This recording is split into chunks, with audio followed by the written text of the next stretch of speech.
Maoning reality guys kung muhimo mo video. Kunwari galakaw-lakaw ka, biyaan ang kamera, tapos balik rapod ka para po nito nimo balik.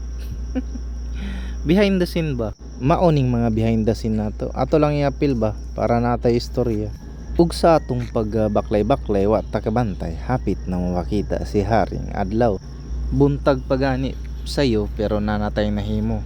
So lamang nataani sa ubang tao lugar.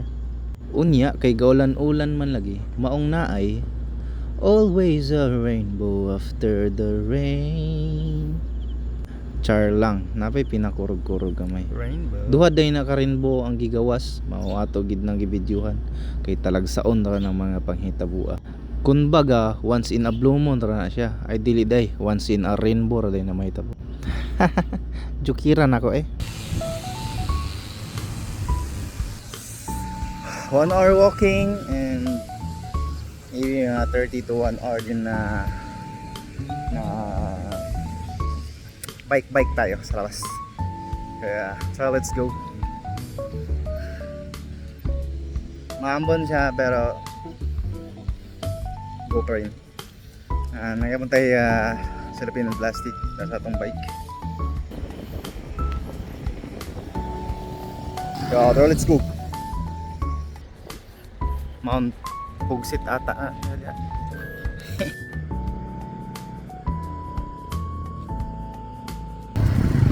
20 minutes biking. Yeah, 20 minutes biking guys. Sabayan ako bike. Naa na gyud Juby diri sa duol.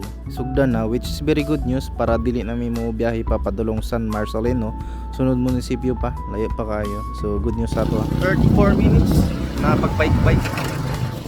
Thank you.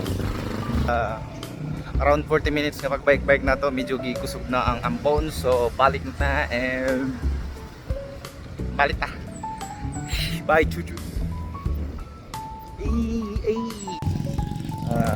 Reason kung anong nag-walking rata ganina is because gabi nag-spa ako.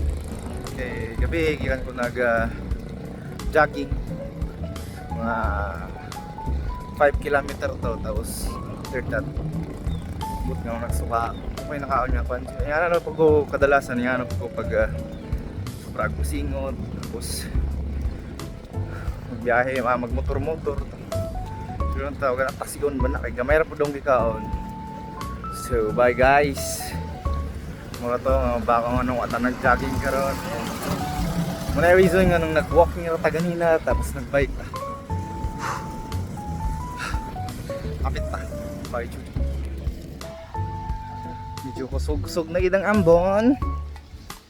See my legs. Medyo basa-basain na yan. Yun. Isapit na ta.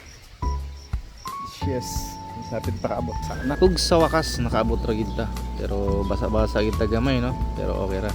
Geng-geng gyapon. Ingon pagani sa atong mga katigulangan, basta gani basa ta sa ulan, ligo dayon para di magkasakit. Pero ay hat na maligo. Flexan ako dire. Flexan nato og 50 push up. Pero 20 ra gid ang nakaya ni aw nahuman. Para ignon kusgan ba? Char lang. Pila ra goy ligo nga inato, tulo lang gud kakabo. Tapos manot brush din ta guys. Ang importante ana guys, himugmugan na nimo dagag tubig guys after nimo mag-toothbrush para dili madaot atong teeth ba. Nyampo rin tagbaligdos guys. Okay kayo. Siyempre, hindi nato kalimutan ng marabon. Gamit nato ang bar ang surf ba. Kay barato ra. Usaing ato lang kadali, fresh na ta. Pagsaka na to diya kay na may nabili niya isda nga gisabawan kay lagi wa ta ka panihapon gabi tungod kay nagsuka ta bisag di ta buros. Nato to gamay atong sabaw para tagaan nato bahin si Pugsit katong kinakusga nato nga ero ba. Wala pa gani nato gitawag si Pugsita pero nasa likod abti ka ero Pugsit! Kamay. Kamay, Pugsit.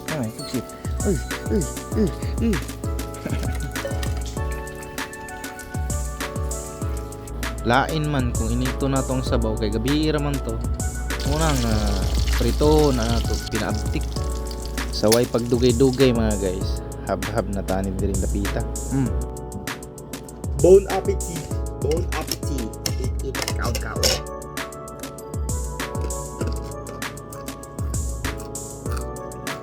Bala sa haluto.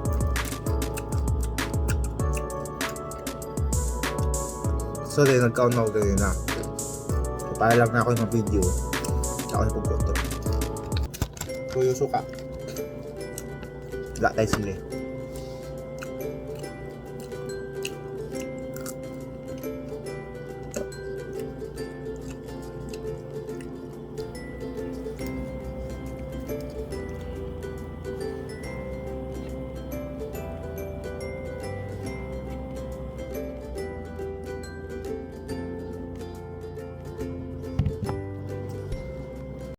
Og maura to guys. Bye, geng geng.